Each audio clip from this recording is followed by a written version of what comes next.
En 1954 se celebró el quinto Congreso del Partido Comunista de España.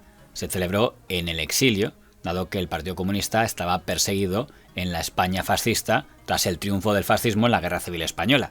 Se celebró en Checoslovaquia, que en ese momento era un régimen comunista.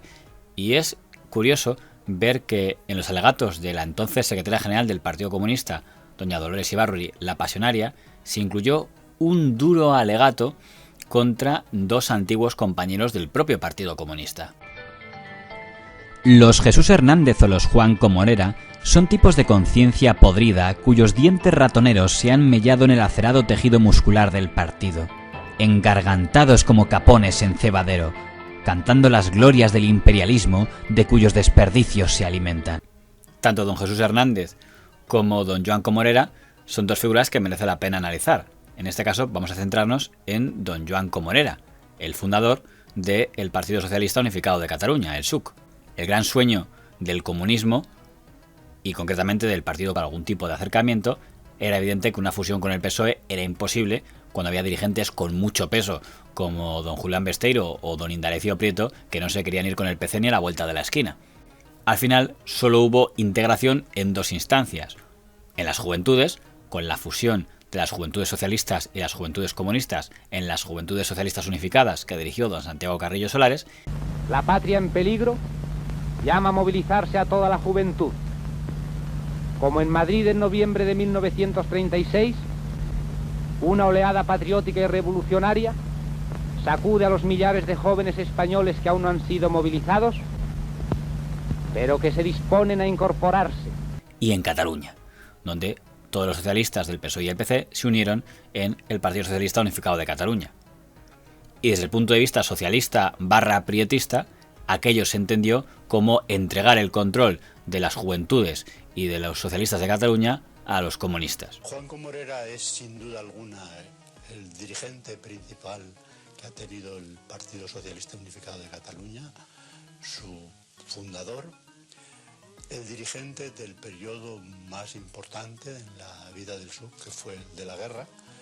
Tendría sentido, por tanto, que igual que durante mucho tiempo para los dirigentes del PSOE, don Santiago Carrillo era el joven que les había traicionado, que había pasado de ser del PSOE a entregar las juventudes a los comunistas, que también les pudiera caer mal la figura del señor Comorera.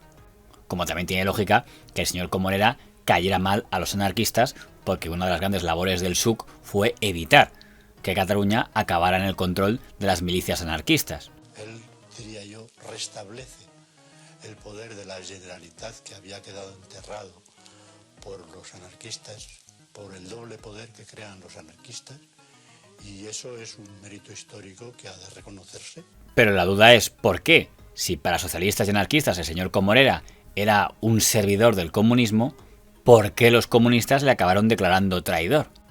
En sus memorias, don Enrique Lister señala directamente a don Santiago Carrillo como el responsable de la destrucción de don Joan Comorera, presentando a don Gregorio López Raimundo como un hombre al servicio de don Santiago Carrillo.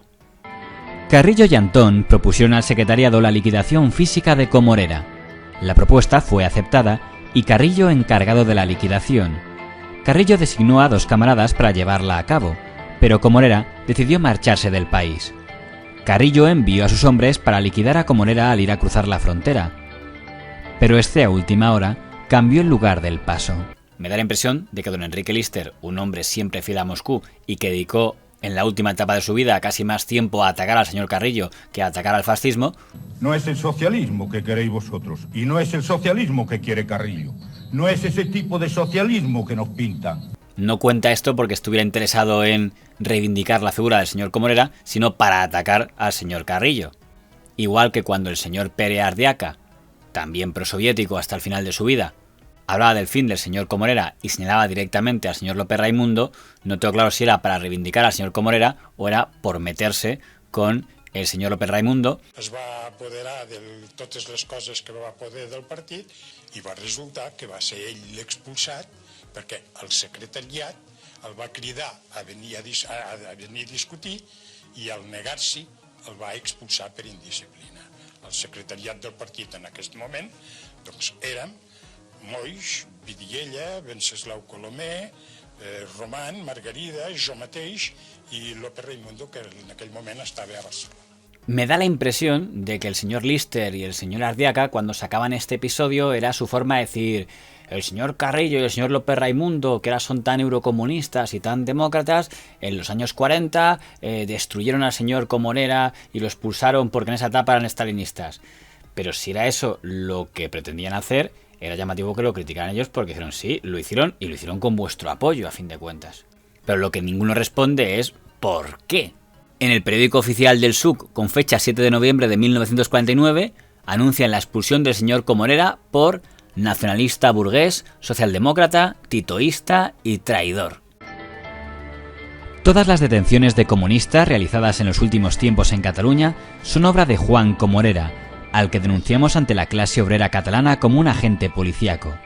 Obreros de Cataluña, Juan Comorera es un provocador que durante nuestra guerra conspiró contra el gobierno de Negrín.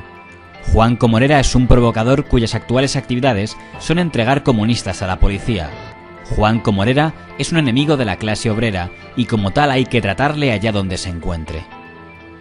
Y además ocurre algo especialmente duro, que es que publican una carta de la hija del señor Comorera, de doña Nuria Comorera, renegando de su padre, diciendo: ya no es mi padre porque es un traidor. Algo que por lo visto estaba muy de moda en aquella época, porque recordemos que cuando don Wenceslao Carrillo se une a don Julián Besteiro en el Consejo de Defensa de los generales Miaja y el coronel Casado contra los comunistas, don Santiago Carrillo se ve en la necesidad de publicar también una carta renegando de su padre, diciendo que ya no es su padre porque se ha aliado con socialistas contra los comunistas, lo cual en cierta medida era verdad, porque el Consejo de Defensa de los señores Besteiro, Casado y Miaja tenía un claro componente anticomunista. Carrillo envió a sus hombres para liquidar a Comorera al ir a cruzar la frontera, pero este a última hora cambió el lugar del paso. Si nos creemos al señor Lister, el señor Comorera vuelve a la España fascista para que no le ejecuten los comunistas, pero su único destino aquí es acabar encarcelado en una prisión fascista. Le condenan a 30 años de cárcel. El hecho de que no le condenaran a muerte cuando la dictadura franquista no se caracterizaba por ser especialmente benévola con los miembros del Partido Comunista nos puede hacer sospechar que no debieron encontrar forma alguna de vincularle directamente con asesinatos como sí hicieron con el señor Julián Grimau. Es curioso que muchos de los que apoyaron aquella expulsión luego también acabarían fuera del Partido Comunista. El señor Lister, el señor Carrillo y el señor Ardiaca, por distintos motivos, acabaron también fuera del PC y del SUC. Y parece evidente que ante una dictadura, lejos de estar más unida que nunca, la oposición comunista, parece que estaban las mismas divisiones de siempre.